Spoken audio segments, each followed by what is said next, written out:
Tonight on War Stories. You do your worst, and we will do our best. He saw so many things before other people did. The public face, fearless.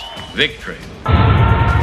Victory at all costs. The word they believed was Churchill's word. But privately, you could hear tears in his voice, and sometimes one even trickled down his cheeks. the life and times of Winston Churchill. That's next on War Stories.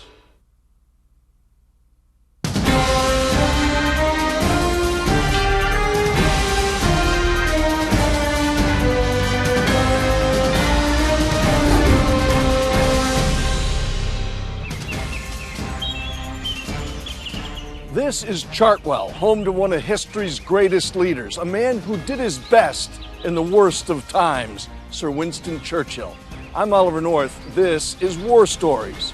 We're less than 40 miles from the center of London in the verdant rolling hills of Kent. For more than 4 decades, this country home was a haven for one of the free world's most important figures. The man best known today for having stood up to Hitler, personified resilience, and served as a beacon of hope in Britain's darkest hours. What many people don't realize is this iconic Englishman was in fact half American. His public life, which spanned more than 50 years, was a dramatic combination of success and failure, of triumph and tragedy. Stay with us as War Stories looks at the life and times of Winston Churchill. I have nothing to offer but blood, toil, tears, and sweat. Had it not been for Adolf Hitler, Winston Churchill would not be a household word throughout the world. When Hitler was elected and appointed Chancellor of Germany in 1933, few could imagine the horror that lay ahead. But Winston Churchill knew otherwise.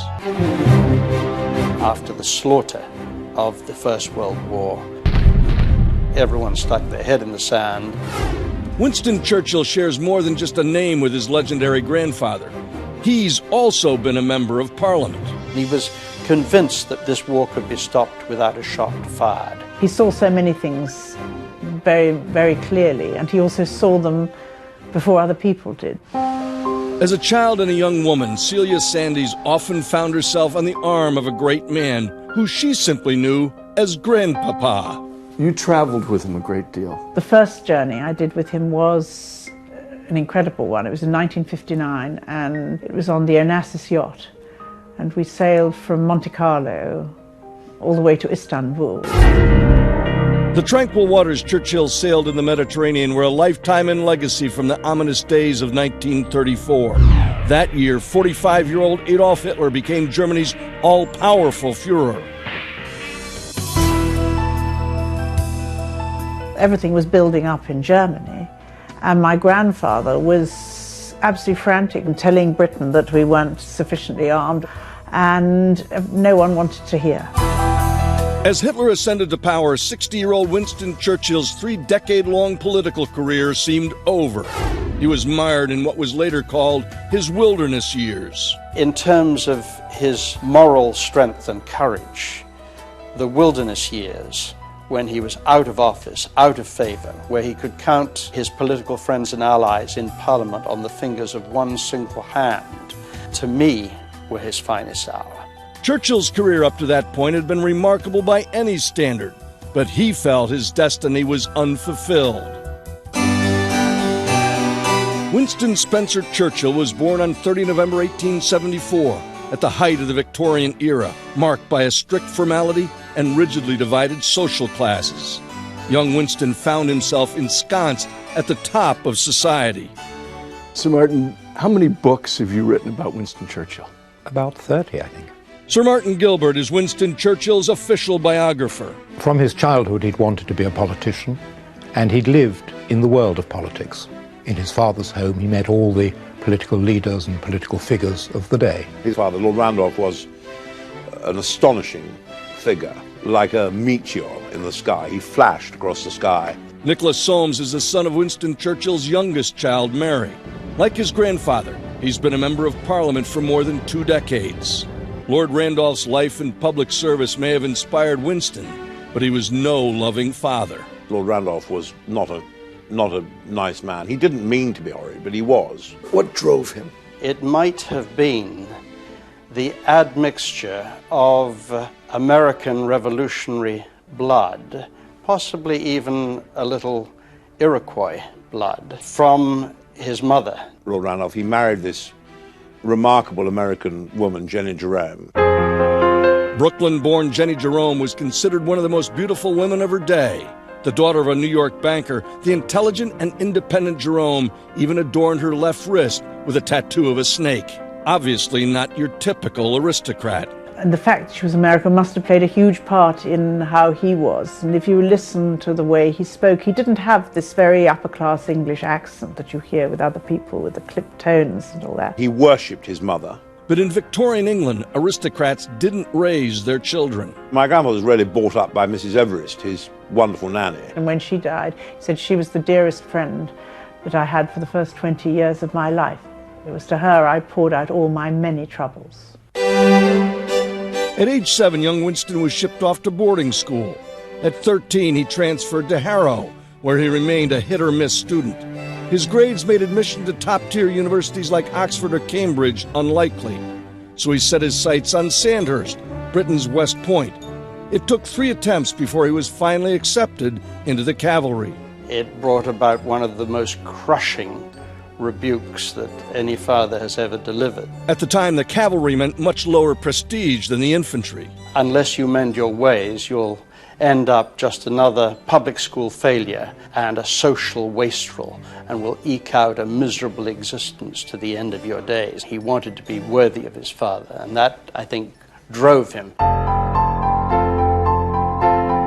Despite his father's doubts, Churchill remained ever the optimist. He, very early on, had a great belief in himself. He said to one of his early girlfriends, "We are all worms, but I do believe that I am a glowworm." Churchill's father died on 24 January 1895, just 4 weeks before Winston graduated from Sandhurst and joined the army. After his father's death, for the next decade, his mother did everything for him and was a fantastic solace. As he said once, in order to help me, she left no stone unturned and no cutlet uncooked. My grandmother wanted particularly to prove to himself and to other people that he was very brave. Winston Churchill, the young soldier, fought across 5 continents, all the way from the northwest frontier of India to Sudan, where he took part in the last great cavalry charge of history. Winston Churchill left the army in 1899. Hoping his combat experience would bolster his reputation, he made a run for Parliament and lost. Undeterred, he found work as a war correspondent for London's Morning Post. He was in South Africa in the Anglo-Boer War, and he was taken prisoner and escaped with a price of £25 on his head for his recapture, dead or alive. His escape became a point of tremendous national enthusiasm. Suddenly, he was the man of the hour. His heroics got him elected to Parliament in 1900 as a member of the Conservative Party. 4 years later, the 30-year-old Winston Churchill caused political turmoil when he switched to the Labour Party in a dispute over taxes. That year, he met 19-year-old Clementine Hosier. They married 4 years later on 12 September 1908. My grandmother was an absolutely formidable woman. She understood him. She was able to guide him sometimes when he became vexed or irate or disconsolate.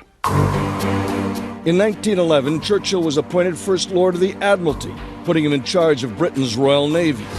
It was in this post that he was blamed for one of history's biggest military blunders, Gallipoli. Churchill hatched the plan for the 1915 amphibious invasion of Turkey. The aim, knock the Ottoman Empire, a German ally, out of World War I. It ended in disaster. Forced to withdraw, the British-led Allied troops suffered more than 46,000 dead and 200,000 wounded. A disgraced Churchill resigned his government post and took command of a battalion in the trenches on the Western Front. He's convinced that his political career is in ruins. And at that time, somebody in the smartest club in London, White's Club, bet another member that Mr. Winston Churchill will never again hold public office. just ahead on War Stories. He had all this incredible anxiety, worry and challenges during the 30s to try to convince the world what was happening.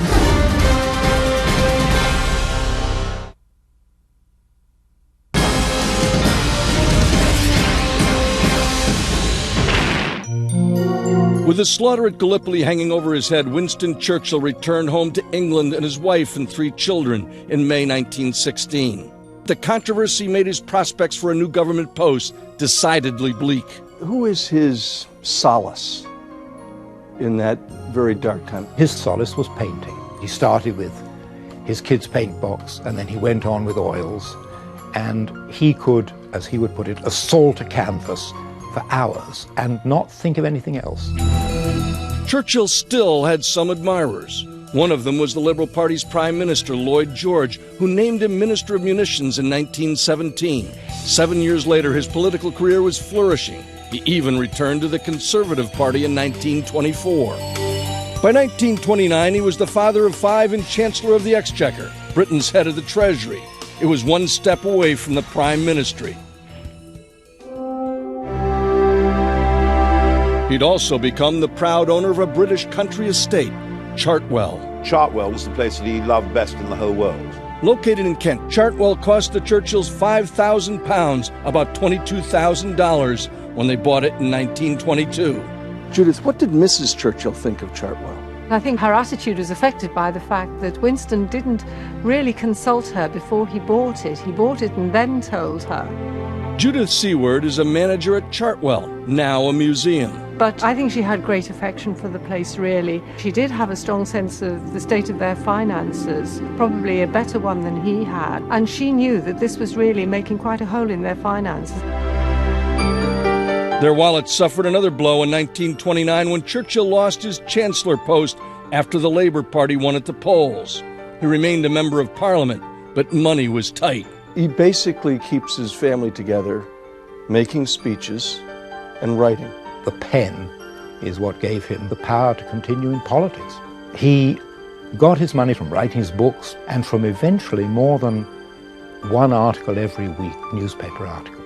And this enabled him to maintain his wonderful house, Chartwell. In the course of his lifetime, Churchill would have 40 titles published in over 60 volumes. In 1931, as America weathered the Depression, he was earning at least £10,000, roughly $45,000, lecturing in the United States. The tour nearly turned fatal in December. Churchill was looking the wrong way while crossing Fifth Avenue in New York and was struck by a car. In this photo, the banged-up Brit is being released from Lenox Hill Hospital after a week's stay. Back home, an unpopular Churchill soon turned his attention to what he considered a threat to Europe's freedom, Nazi Germany. When does he first see Hitler as the threat? Already by 1933. By the time that he actually comes to power, he was warning of the dangers of Nazi Germany. He had all this incredible anxiety, worry and challenges during the 30s to try to convince the world what was happening. And they branded him a warmonger for his trouble. Despite Churchill's warnings, little was done to counter the Nazis' rising power. In an effort to avoid war, British Prime Minister Neville Chamberlain signed the Munich Agreement with Hitler in September of 1938. Germany was allowed to occupy a part of Czechoslovakia called the Sudetenland. Did he call Munich appeasement? Oh, absolutely. Chamberlain characterized the Munich Agreement as peace with honor. Churchill likened it to feeding a crocodile in the hopes that he eats you last. How does he deal with his frustration? He deals with his frustrations by an incredible series of parliamentary speeches, setting out the situation as he sees it. And slowly and steadily, he wins more and more adherents in the Parliament and in the country. He was climbing a mountain, and more people were following him. The Nazis seized the rest of Czechoslovakia in March of 1939. Late that summer in France, an anxious Winston Churchill dabbed at a canvas. Suddenly Winston looked up from his painting and said, "This is the last picture we will paint in peace for a very long time." And indeed it was.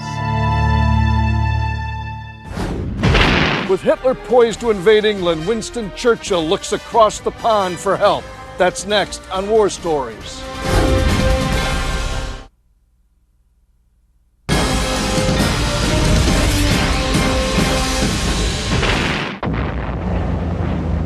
September 1939. Churchill is proven right. The Germans invade Poland. It's the beginning of World War II. While America watched, Britain, France, Australia, Canada, and New Zealand declare war on Germany. But the Nazi conquest of Europe was, for now, an unstoppable force. My grandfather was swept to office by a tide of public feeling that Chamberlain's policy has failed, and we've got to have somebody who will confront the challenge of the hour. 10 May 1940, the Nazis invade France, Belgium, Luxembourg, and the Netherlands. A concerned King George summoned Churchill. The king said to him as he came in, "I don't suppose you know why I've sent for you." And Churchill said with his wonderful beaming smile, "No, sir, I've no idea."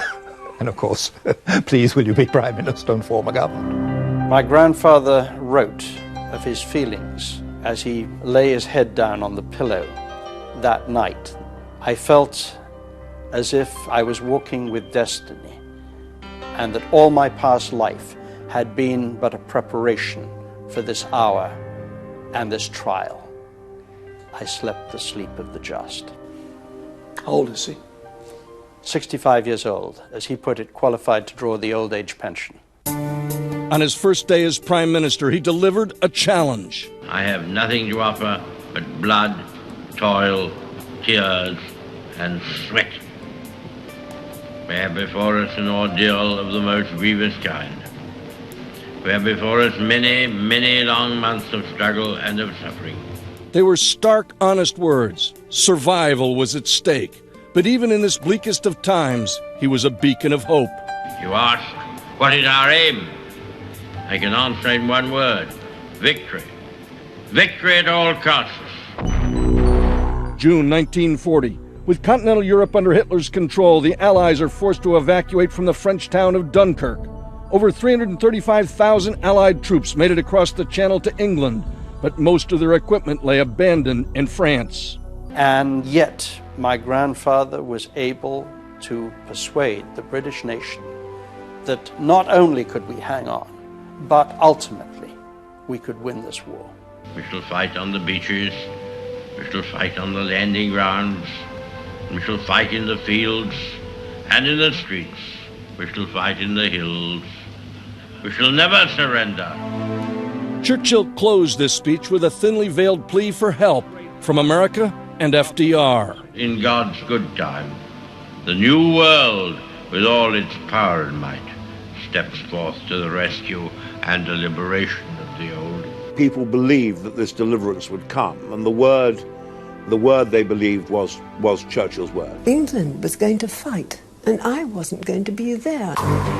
English-born but Canadian-raised, Elizabeth Nell was 22 years old when war erupted in Europe.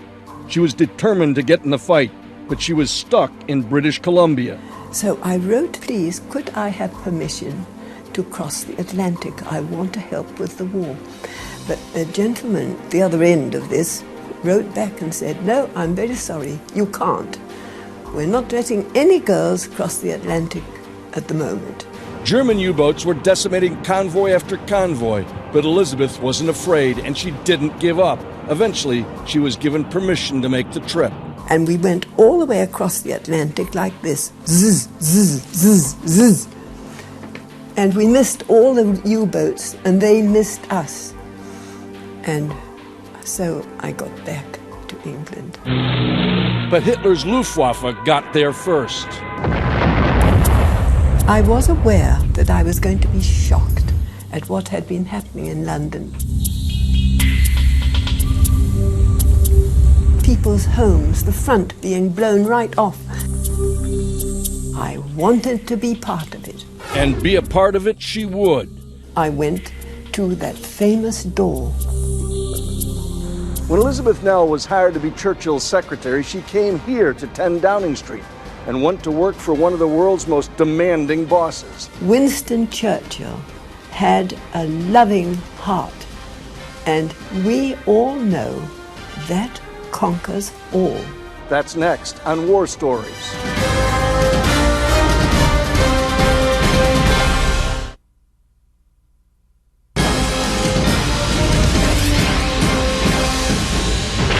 If we fail, then the whole world, including the United States, including all that we have known and cared for, will sink into the abyss of a new dark age.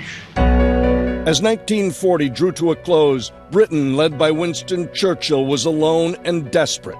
But to most Americans, the war was Europe's problem. Does he understand the anti-war opposition in the United States? He does, but I get the impression that he really believes that FDR is looking for any excuse to enter the war. She was very worried about revealing to Roosevelt the extent of Britain's weakness, particularly as British intelligence was reading the cables being sent by that terrible defeatist, Joseph Kennedy, the American ambassador in London. He said, for goodness sake, don't send them arms because this stuff will fall into German hands. In public, Churchill maintained a defiant bulldog persona, but privately, he was deeply concerned. On one occasion, when he was going into Downing Street, a group of workmen saw him and cheered. And normally, he would turn and give them a V sign or go up and talk to them. But instead of doing that, he was fumbling with the key, opening the door frenetically. And Churchill turned and his whole face was covered in tears. And he said, there's nothing I can do for them. They have such faith in me. But he didn't dare face them because at that moment, he felt the situation was hopeless. Throughout 1941, almost 20,000 British civilians were killed by Nazi bombs. Still, Churchill was a beacon of hope. Today, every politician has a stable full of speechwriters. Who was your grandfather's speechwriter? Well, he was a very remarkable man called Winston Spencer Churchill. My grandfather would devote 1 hour of preparation to every minute of delivery. So a 30-minute speech would take 30 hours of preparing it. We will have no truce or parley with you or the grisly gang who work your wicked will. You do your worst, and we will do our best.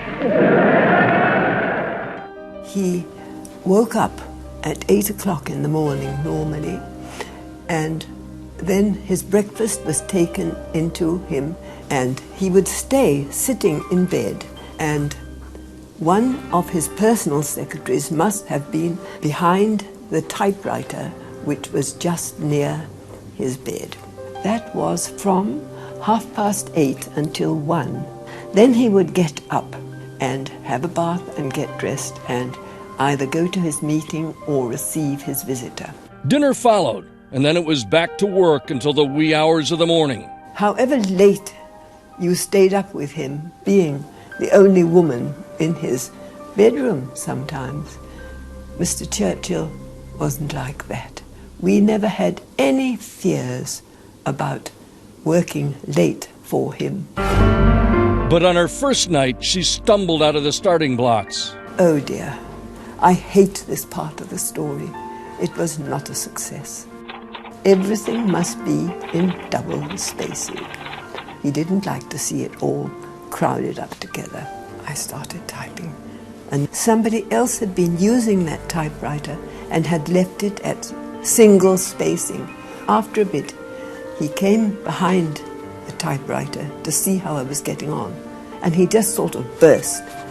"What on earth are you doing it like that for?"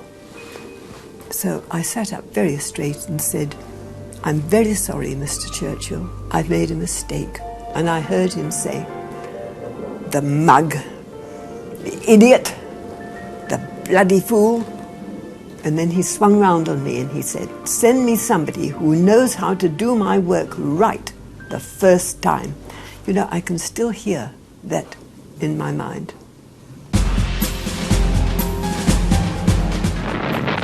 For Churchill, Pearl Harbor changed everything. What was your grandfather's reaction? Well, his reaction, you know, it may sound a sort of callous thing to say, was thank God. He felt that now we were going to win, even if it took time, but we were going to win. During the war, FDR, Churchill, and Stalin met to determine the Allied course of action. These summits produced some of the war's most famous images. But for Elizabeth, they were much more than photo ops. I longed to be able to go too, because they'd never taken one of the female staff. And I put a note in his black box. And when Mr. Churchill saw this, he said, well, I don't see why she shouldn't go if she wants to. Elizabeth Nell had a ringside seat as history was being made. I went with him to Cairo 3 times, and to Quebec twice, once to Moscow, and also to Yalta. So you see, my claim to be the luckiest young woman in all the world is well supported. She was also in on one of World War II's best-kept secrets. The British group all knew that Mr. Roosevelt was in a wheelchair. She also observed the tensions among the big three. He saw that Stalin was moving over to Roosevelt and was paying no more attention to him. And so he felt out of it. They meet in Tehran with Stalin, and the US Embassy doesn't have the facilities to accommodate the president. My grandfather said, well, come and stay with me at the British Embassy. No, no, thanks, said FDR. I'm staying with my friend, Uncle Joe. There were several such, for my grandfather, very humiliating rebuffs. At the Tehran conference in late '43, the big three set a date for the invasion of Normandy. The march to victory was on, but Churchill could see new problems. Stalin is planning to create a brand new empire out of Europe with the Soviet Red Army at its throat and at its heart. And that was what really bothered my grandfather. It didn't seem to have bothered FDR at all. There's probably no head of state who so often visits the troops. He liked it, and he might be on a warship and they'd suddenly lose him and think he'd gone overboard. They'd find him down in the engine room talking to the men. He wanted to be there at D-Day. Of course he did, because he could relate to the soldiers. He'd been one himself. In the end, it took King George VI himself to keep Churchill off the beaches and safe. But the king wasn't always around. There's a story about him going up to the roof to... The story is, and I'm not quite sure which building it was, but he went up on the roof. And it was cold. And so Mrs. Churchill sent up a message to say, please, Winston, go downstairs now. But he said, no, I've got my warm coat on and I've got my hat on. And I found a nice warm place to sit and I'm not going down. Suddenly the whole of the building started to smoke below. An official came rushing up to the roof. We can't think what's going on. The place is full of smoke. He was sitting on the chimney and so the smoke couldn't get out. No wonder he felt so nice and warm. Perhaps Winston's warmest day came in early May 1945. I was on duty that evening, the 8th of May. When I went in for dictation, he said, good evening, Miss Layton, which he never did as a rule. Well, the war's over. You've played your part. Now, who could ever forget that? Marvellous speech he made. This is your victory. In all our days, we've never known a greater day than this. Advance, Britannia. Long live the cause of freedom. God save the King. With World War II barely over, Churchill comes to America to warn of a new threat. That's next on War Stories.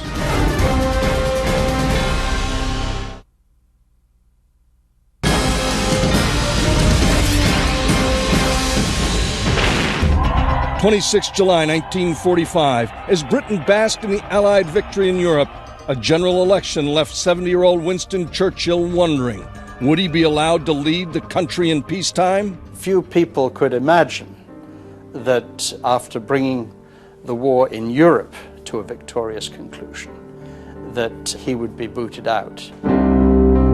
But he was. Churchill's Conservative Party agenda was roundly rejected, and Labour swept the election. In a stunning defeat, 62-year-old Clement Attlee became Prime Minister. We could hardly believe it, because there had been thousands of people turning out to thank him and cheer him and bless him. My grandmother's comment was, "My dear, perhaps it is a blessing in disguise."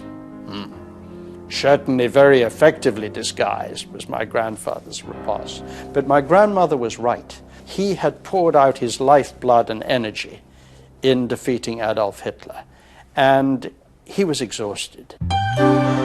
As Clementine stayed behind to prepare Chartwell, a gloomy Winston flew to Italy for a much-needed vacation. By the end of the month, a well-rested Churchill had painted 15 canvases and was back at Chartwell burning the midnight oil, writing his war memoirs. By 1946, he was effectively bankrupt because for the previous 6 or 7 years, he had been unable to write any books, he'd been unable to lecture, and therefore he was faced with the prospect of having to sell his beloved home. The fact that the man who'd helped save Britain from the Nazis was teetering on bankruptcy outraged Churchill's friends. A newspaper publisher, William Barry, offered the cash-strapped Churchill £50,000 for Chartwell. He corralled other wealthy well-wishers and purchased Chartwell from him on the understanding that my grandparents would live there till the end of their days. Did he miss being involved in the momentous events of World War II? Oh no, he was leader of his party, leader of the opposition, played a major part in bringing on young talent, and of course giving his wonderful lectures in the United States, working very closely with Truman, understanding that Truman understood the Soviet danger.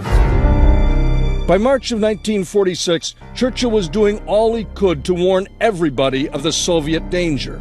That month, President Harry Truman invited Churchill to make a speech at Westminster College in Fulton, Missouri. From Stettin in the Baltic to Trieste in the Adriatic, an iron curtain has descended across the continent. Again, he was telling everyone, telling the world what they didn't want to hear, that was the beginning of the Cold War. The purpose of Fulton was to beg the United States not to make the mistake that it had done in the 1920s of turning its back on Europe. Once again, a Churchill warning caused considerable controversy.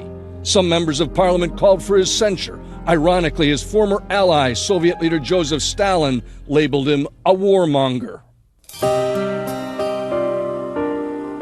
Back home at Chartwell, Churchill continued to work on his memoirs. He had a dream in 1947 that his father came to him and they were discussing what had happened in the world since his father's death. But it never quite got up to the moment when he could become Prime Minister. So the dream ended before he was able to tell his father that he'd actually made quite a success and hadn't been the failure his father had predicted. Churchill once joked, "I'm prepared to meet my maker." Whether my maker is prepared for the great ordeal of meeting me is another matter.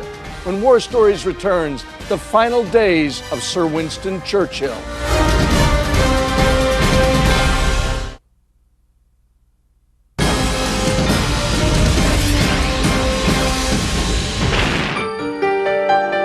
During the late 40s, Chartwell hummed with activity as Churchill continued to work on his war memoirs.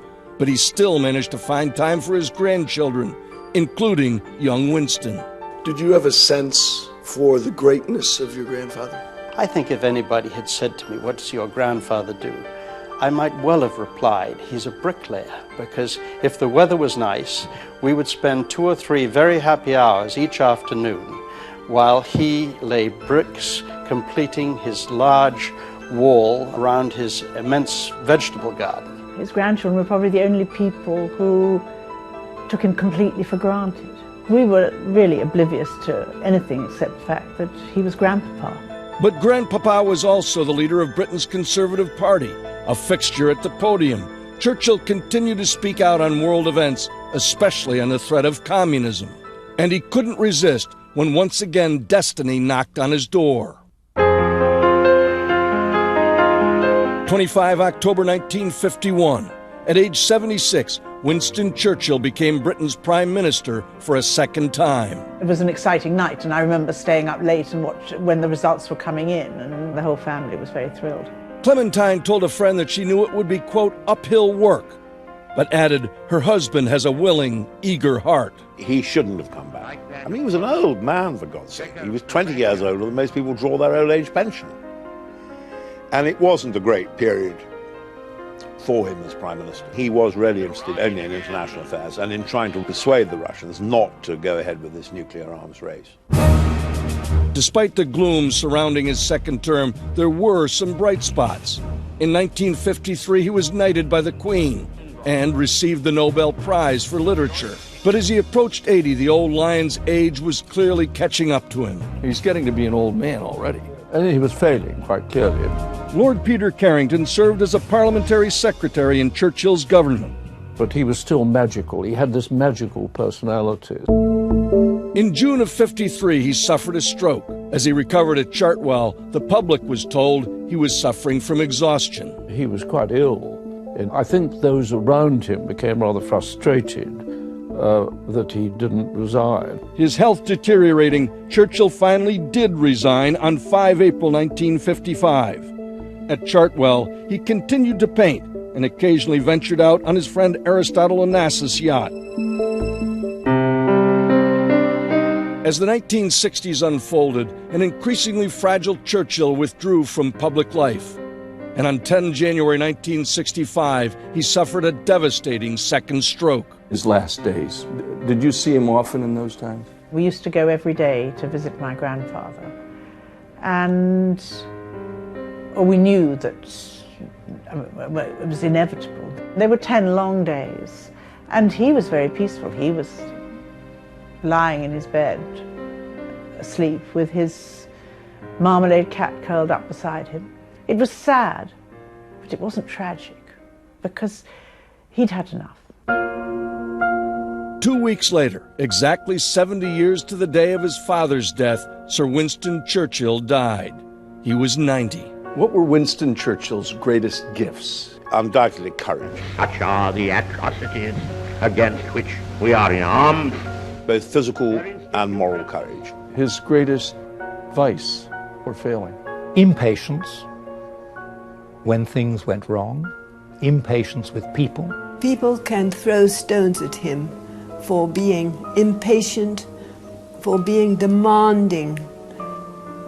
But we who worked personally for him grew to love him most truly. He saved this country. I don't think that anybody else could have done what he did at that time. And for that, I'm eternally grateful, and he's my great hero.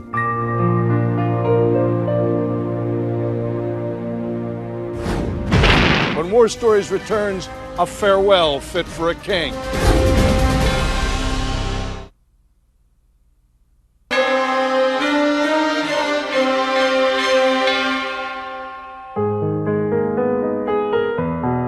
Tell me about the funeral. It was a bitterly cold January day with a biting northeasterly wind. The streets lined with so many people.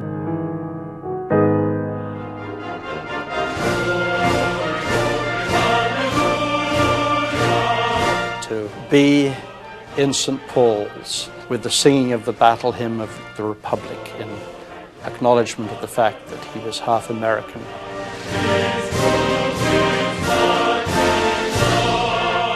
There were crowds gathered, children waving, and the old soldiers standing smartly to attention, saluting. It was an incredible moment of emotion and love.